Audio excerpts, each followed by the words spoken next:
When I was a little lad, and so my mother told me, way haul away, we'll haul away, Joe.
Ah!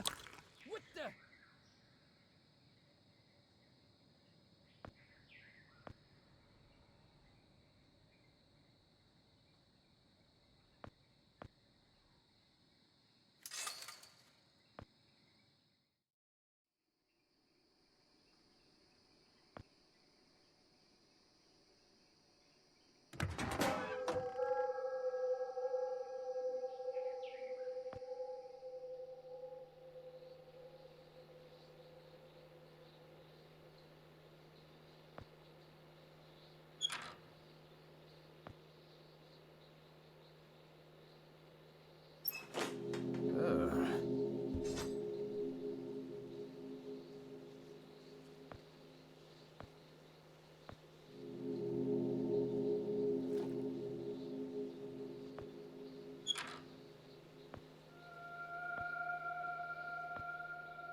Hey.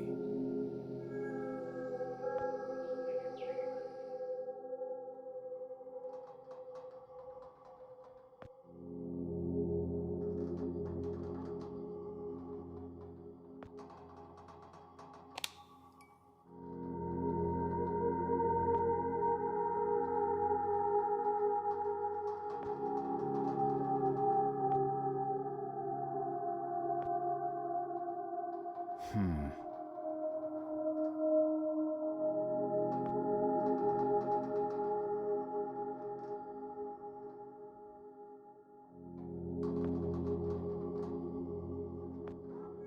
Hmm.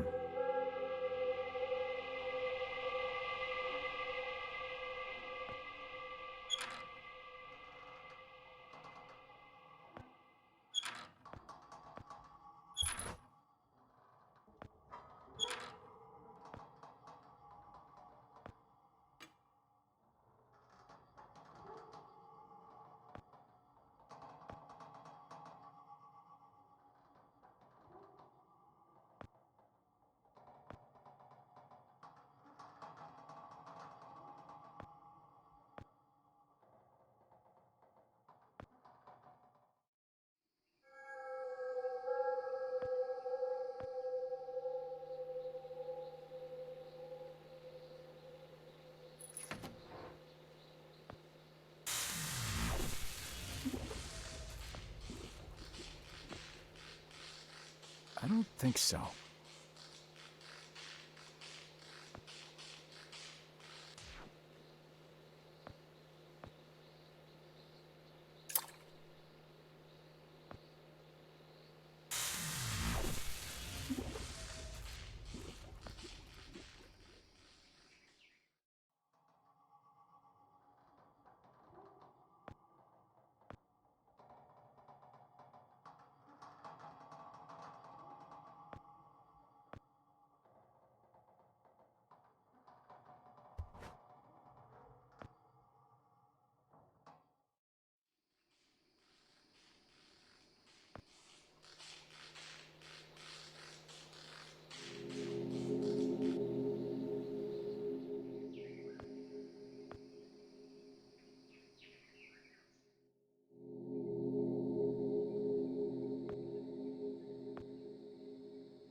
Nice.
Huh.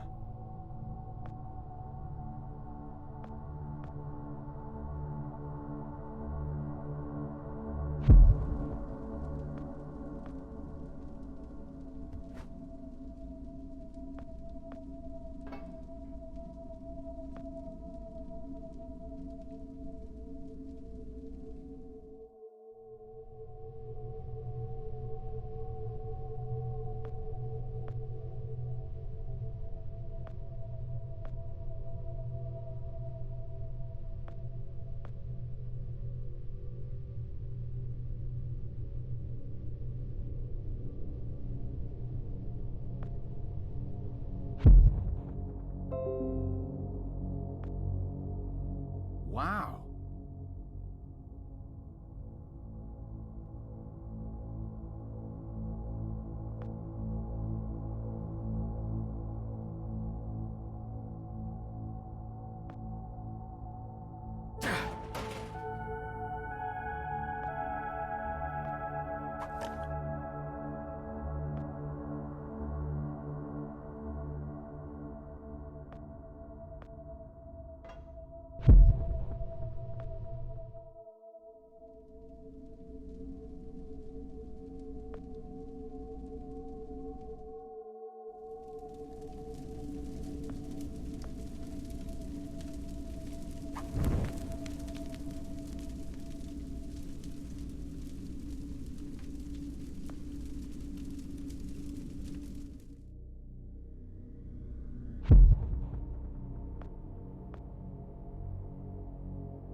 Stop right there!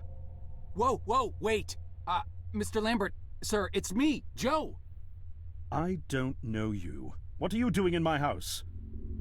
You sent me here, remember? I've done no such thing. For an intruder, you're not very bright, you know that? For all the commotion you caused getting in here, you might as well have brought a bulldozer. Now, you have exactly 5 seconds to explain what you're doing here, or so help me God, I'm pulling this trigger and sending you on your way. 5. I was sent here. 4. By you! 3. You told me to find you, to warn you about the end of the world. 2. You were old, with white hair, and you got shot. Oh, God, please don't shoot me, Mr. Lambert. This, you gave me this. It's an chrono. It's a time machine. I gave you that? Yes! I've never seen anything like it. But on the back, that's my family signet. I made this? It's simply magnificent. I gave this to you? Why? Who are you? Name's Joe, sir. I'm just a janitor at the Recon building. I found you in a room with a big, round door in the basement labs this morning, and you were dying. You said you'd come from 40 years in the future to stop the end of the world. I guess I was the only one around, so you gave me this and told me to find you and tell you all this, and I've been there. The future, I mean. A bunch of times. And you were right, Mr. Lambert. Everyone's gone. My God, so it did come to pass. They really did it, those greedy goddamn bastards. I told them this would happen. Wait, I was dying? How? You said you've been shot. I had to actually find you at the morgue to get this address. Shot? By whom? No, wait. Don't say anything else. You succeeded in finding me, which means anything you tell me from this point on could alter the course of action that brought you to my doorstep. The less I know, the better. So, you've seen the future. What did you see? It's like a bad dream, sir. Everyone's gone. Buildings are coming apart. It's all just quiet. What happened, Mr. Lambert? It is Dr. Lambert. And considering all the effort you just went through to find me, not to mention bearing witness to the horrific outcome of the biggest breakthrough in the history of science, I suppose I owe you some kind of explanation.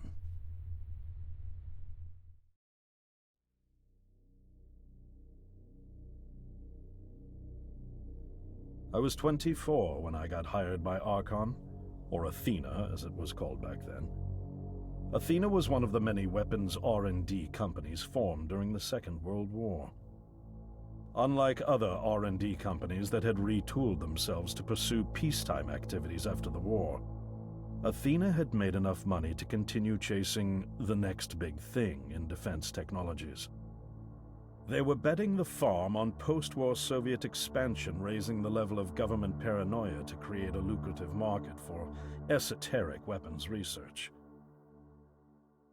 I'd say they made the right bet. Still a theoretical physicist at MIT, my thesis on the possibility of time travel via dimensional membranes got published shortly after I was hired in 1961. Company heads were so impressed, they gave me a team and a budget. Development exceeded even my own expectations, and after only 6 years, we had the first primitive version of the time machine up and running.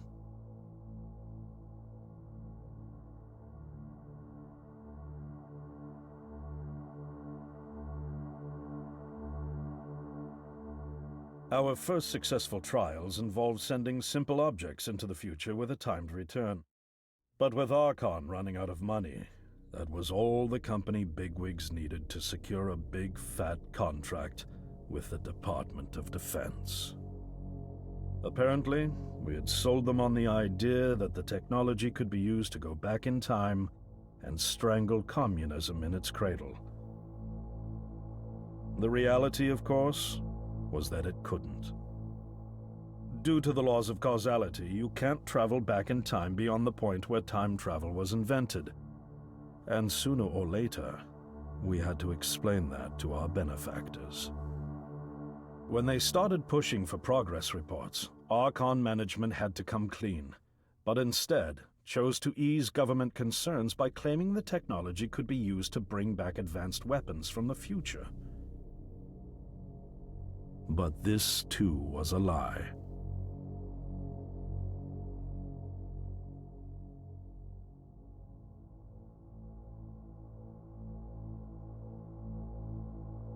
At this point, we'd already had our first of many human trials, and we knew there would be no weapons. In fact, our results were as terrifying as they were baffling. Time pilots returned frenzied and confused, raving about empty streets and human remains. At first, we assumed the city had suffered a Soviet attack in the near future and had been evacuated as a result. But as we pushed on further, the terrible reality became clear. Time pilots started returning fatally ill, dying within a day or two from painful convulsions. Some never returned. We lost several pilots, machine prototypes, and other equipment. When the first contamination erupted in the lab, we were completely unprepared, losing 3 lab technicians to what we later identified as an incredibly aggressive airborne virus.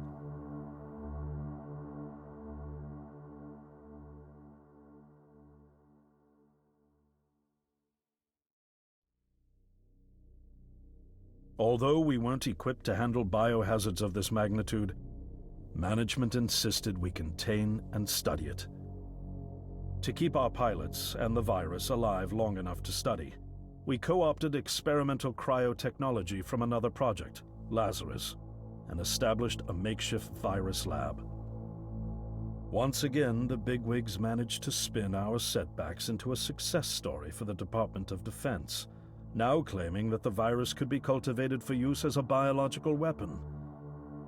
The team threatened to resign, but outrage was swiftly quenched by promises of massive salary increases and stock options. I didn't take the bribe.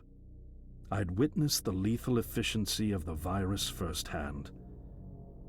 I knew there was only one way this was going to end, so I handed in my resignation and set up shop out here. For over a year, I've been working to recreate the technology to bring me back in time and prevent mankind's extinction from ever happening.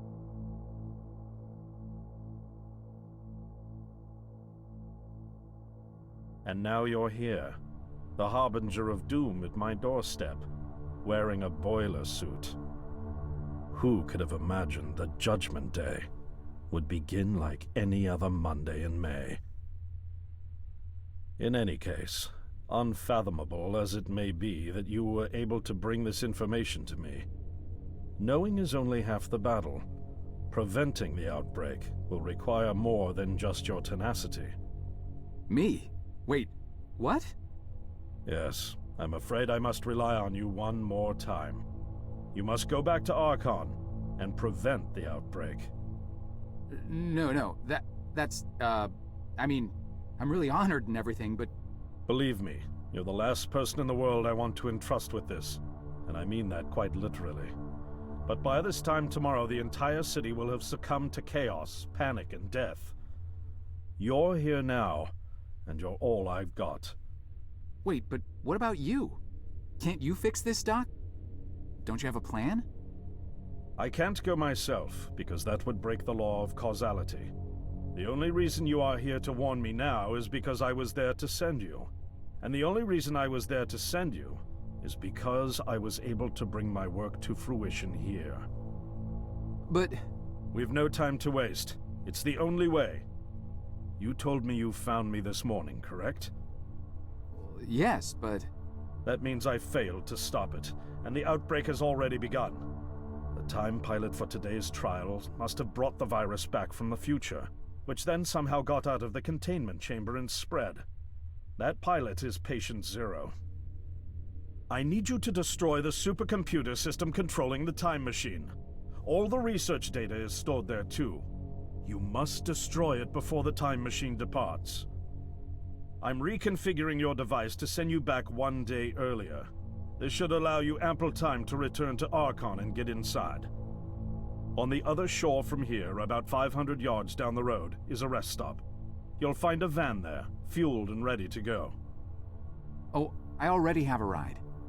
Which won't be there yesterday, you ninny. Now stop interrupting me. One last thing, and I need you to listen carefully because this is very, very important. Make sure you do not meet the earlier version of you. Why? What will happen? No one knows for sure. It's one of the conundrums not yet accounted for. There are theories, of course. None of them pleasant. Now, let's get you ready.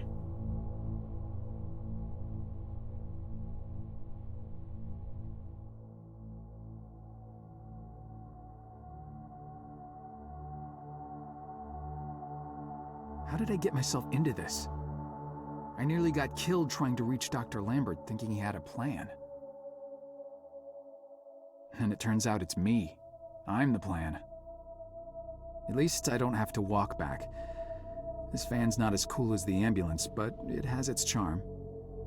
And it sure was nice of him to pack me lunch. I wish he'd pack me a can opener for the beans, though. And some gas for the Bunsen burner. But I'm sure I'll think of something.